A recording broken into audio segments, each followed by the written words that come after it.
And I'm joined now by Ben Joy. Welcome to the show, Ben. Hello, how you doing? I'm good. And Ben's here to talk today about the price of video games and about the cost of gaming generally for consumers, but also how that affects developers and how they can set prices accordingly and figure out what their revenue stream should be. So, I guess the obvious place to start is we've just started next gen. Xbox Series X and Series S are out. PlayStation 5's out. And games, the price of games is creeping up. It's been a little while, but like the average price for a full retail game RRP is now increasing, and that doesn't sit well with everyone, does it? Have you got some data about the price of games? I do actually. I've done some research and I Ooh, validated it two fancy. places because just to double check. So if it's wrong, these two places I looked are wrong.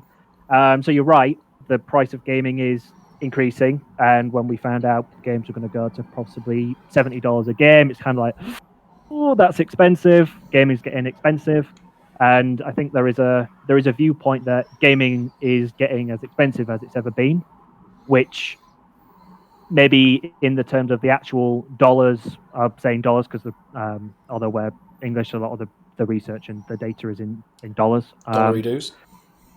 Yeah, while the dollar number is possibly as high as it's ever been, if you look at it over the grand scheme of time, there is an argument to say, maybe not quite this far, but gaming is as cheap as it's ever been. It's not as expensive as it's ever been. It's actually getting cheaper. So I just got a couple of figures here that I found pretty interesting. Mm-hmm. So 4, 5 consoles and what they cost at the time and what that would mean today. So the Sega Genesis in 1990 to get the console, $200. To buy that in 2020 money, $395. So not a million miles off some of the consoles today. And games averaged apparently at $60 a game, which in 2020 money comes out at like $118. So that's considerably higher than $70 mark.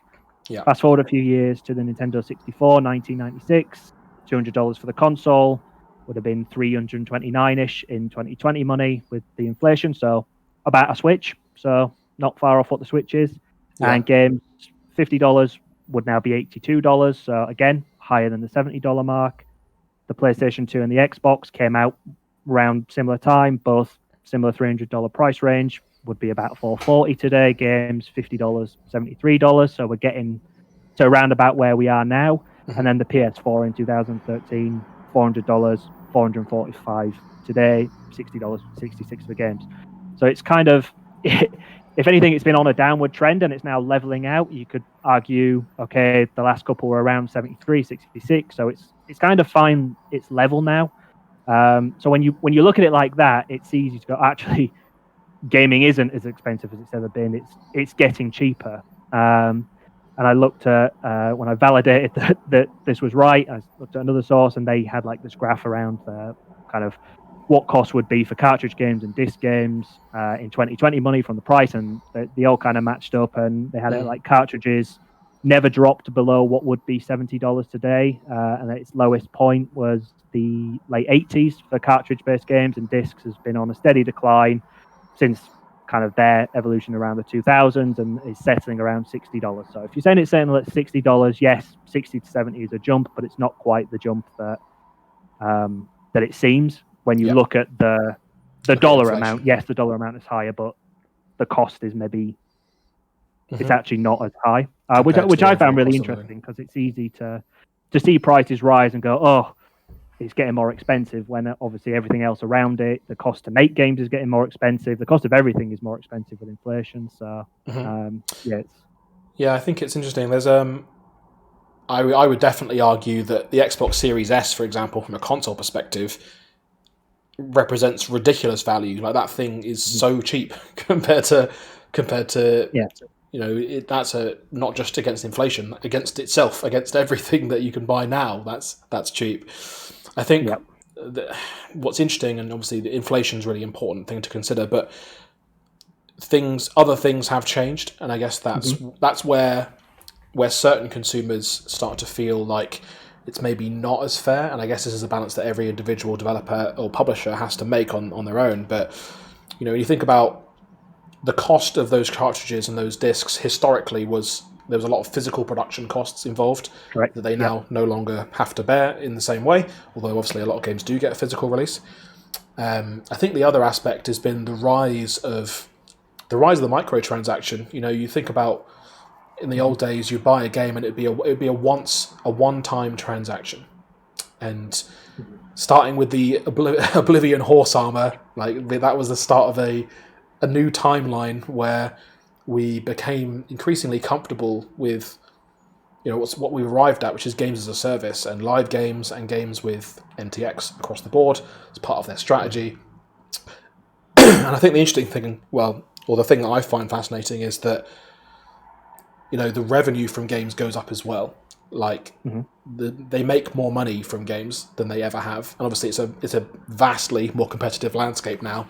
It's harder to succeed if you're independent, or even if you're successful. We've got no shortage of stories about game developers who should have succeeded and have fallen for any number of hurdles.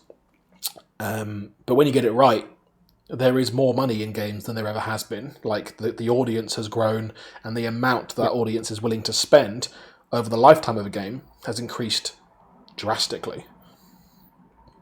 Yeah, I wouldn't disagree. And I think as well, touching on the microtransactions, I think, and we're probably going to get to this anyway, but the means in which you can get a game is now very different. It's not just I'm going to buy the game, I own the game, I've got it now.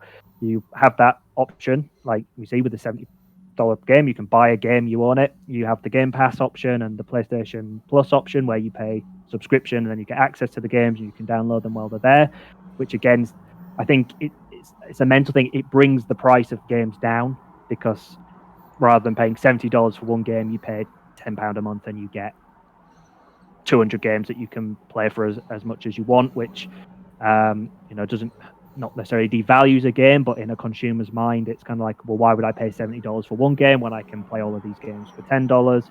Yeah. You have the games which are free to play off the bat, but then the money is generated by those microtransactions. I think where you start to struggle is where you pay $70 for a game, and then there's transactions in the game, and there's DLC to buy for the game, and then that makes one game very, very expensive. And that's then when I would back off from my original argument at the beginning that games as cheap as they've been, that, well, it's not. So it's depending on the model of the game really dictates how expensive it really is.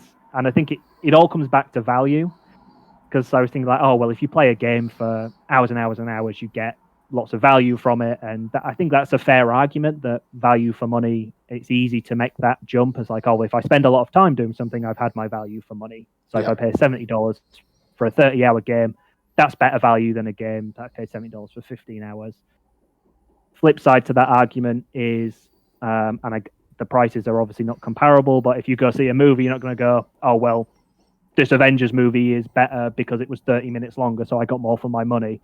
So it's very much the value of a game. It's just easy to make that jump to the longer you play it, the more value it is, which isn't necessarily the case. And I was reading articles where the developers have gone like, that's a bad metric to have because it just encourages bloating games to make them longer, and it actually diminishes the quality of the game. So yeah, I like that though as an idea. Like I'm thinking in my head now, what's the best value I've ever got out of a game?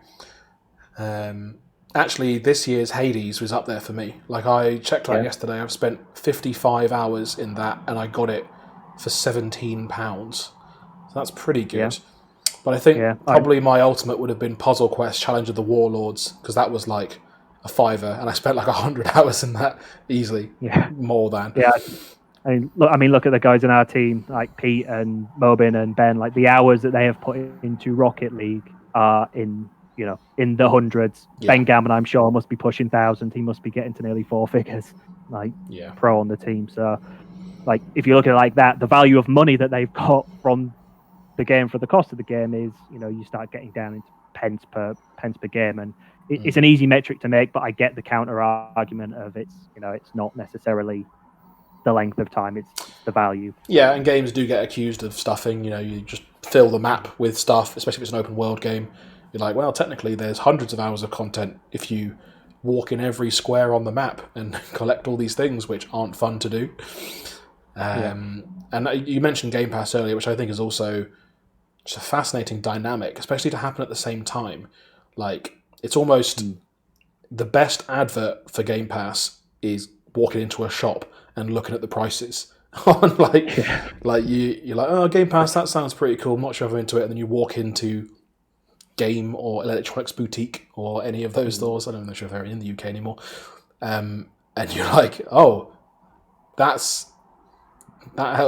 makes me reframe the value of Game Pass. And which is funny that the price is, the dollar price is going up for games with the next gen. It's like, oh, it's just like, it's been a really weird, like, here's the consoles.